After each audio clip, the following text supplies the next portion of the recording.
Memiliki potensi hutan mangrove terbesar di dunia. Data terbaru menyebutkan bahwa luas hutan mangrove di Indonesia adalah 8,5 juta hektar. Banyak yang memandang mangrove hanya memiliki manfaat ekologis bagi wilayah pesisir saja, yakni untuk menjaga ekosistem air payau.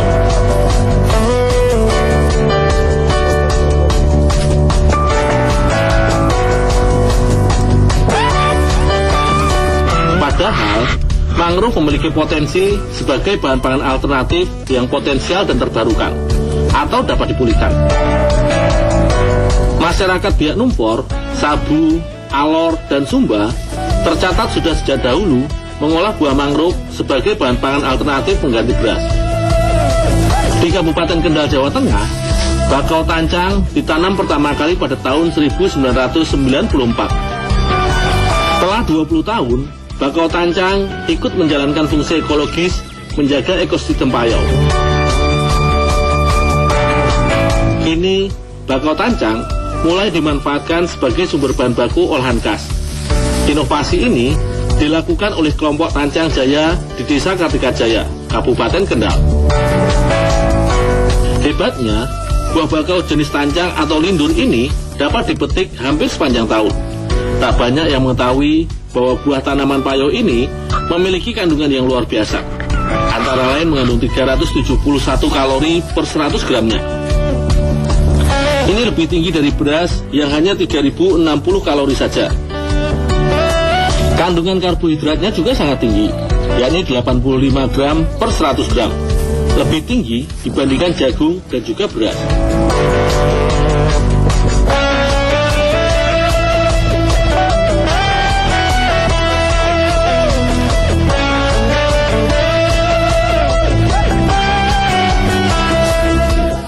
Ini tancangnya, Bu. Oh iya, Ndul, direbus, nanti jangan lupa pakai areng. Oh, ya, Bu. Buah tancang harus direbus dahulu selama kurang lebih setengah jam. Saat direbus, air akan diberi tambahan arang dan juga akan diberi tambahan abu sisa pembakaran kayu. Dengan direbus, tancang akan berubah menjadi lebih lemas. Perebusan juga berguna menonaktifkan kandungan enzim dan getah yang ada. Akan tetapi, paling utama, arang dan abu dapur berguna mengurangi kadar kandungan racun yang ada pada tancang. Yang mana racun ini berasal dari kandungan tenin dan HCN.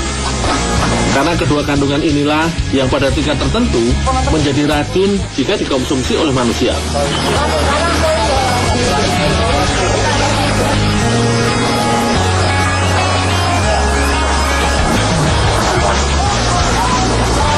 Ini tancangnya, Bu, udah matang, Bu? Taruh situ, Ndul. Itu yang sudah direndam bawa untuk diminum. Oh, ya, Bu. Kandungan tepung pada buah tancang terdapat pada bagian dalam buah, sehingga buah harus dikupas dahulu. Proses ini memang memakan banyak waktu, sebab pengupasan hanya dapat dilakukan dengan cara manual. Itu pun harus satu demi satu, sehingga tak heran pada proses ini akan ditangani oleh banyak orang. Padahal secara bahan baku jumlahnya sebenarnya tidak begitu banyak. Buah tancang juga harus segera dikupas saat masih panas atau hangat. Karena pada kondisi tersebut, buah tancang masih lentur dan lebih mudah dipisahkan kulitnya. Setelah dikupas, buah masih harus direndam dahulu selama kurang lebih 2 hari. Barulah buah tancang dapat diolah, sebab kadar racunnya sudah sangat kecil. Setiap hari, bahan yang diolah di kelompok Tancang Jaya sekitar 5 kg tancang kupas. Jumlah ini terkadang akan bertambah pada momen tertentu, seperti saat liburan, yang mana berimbas pada banyaknya pemesanan produk olahan mangrove.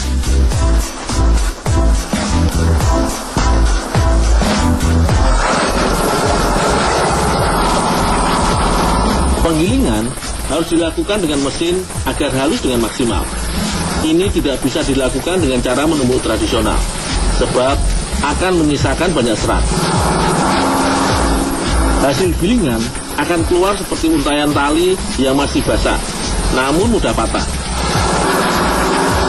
Semakin halus hasil gilingan, kualitas produk tancang yang dihasilkan juga akan lebih bagus. Bentuk yang agak kasar ini adalah karakter khas tepung buah tancang.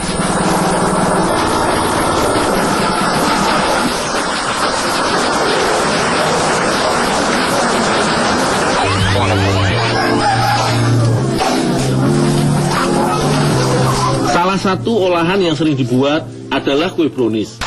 Sebenarnya, tepung tancang dapat diolah menjadi apa saja. Pemilihan olahan yang telah populer ini sengaja, yakni agar produk berbahan tancang cepat dikenal masyarakat. Sebab, tak dapat dipungkiri, bakau tancang selama ini memang tidak dianggap sebagai bahan pangan. Bahan lain membuat brownies tancang ini sama dengan brownies pada umumnya, seperti coklat batang, telur, dan lain sebagainya. Jumlah tepung tancang yang dimasukkan tidak perlu terlalu banyak.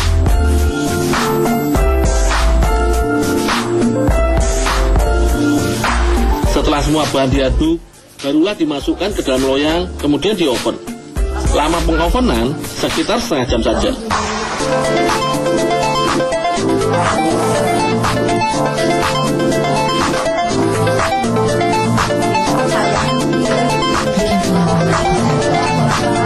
Dari semua produk berbahan baku tancang, brownies adalah yang paling laris di pasaran. Pemesanannya kebanyakan ibu rumah tangga. Kue brownies tancang dikenal memiliki tekstur yang lebih lembut dengan sensasi rasa yang sangat khas.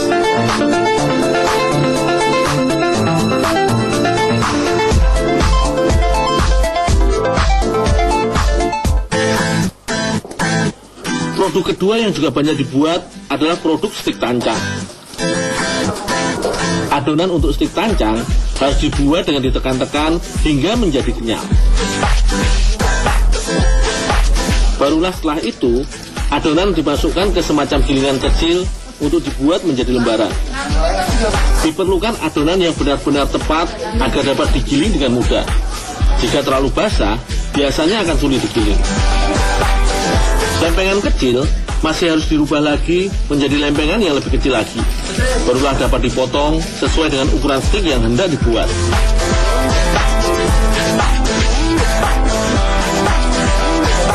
Untuk adonan stik tancang, hasil potongan harus disuar-suir dahulu agar terpisah satu sama lain.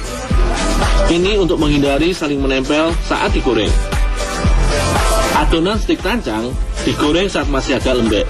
Dengan cara demikian, stik akan menjadi lebih renyah dan tidak keras, karena terdiri dari banyak stik berukuran kecil. Dalam sehari, produksi stik tancang masih berkisar antara 3 hingga 5 kg saja. Tidak jauh berbeda dengan produk brownies tancang yang telah lebih dahulu dibuat. Saat ini, ada sekitar 5 produk utama yang dibuat oleh kelompok Tancang Jaya. Brownies, stik, dodol atau jenang, dan cendol. Perluasan pasar produk inovatif ini menjadi tantangan khusus bagi kelompok Tancang Jaya.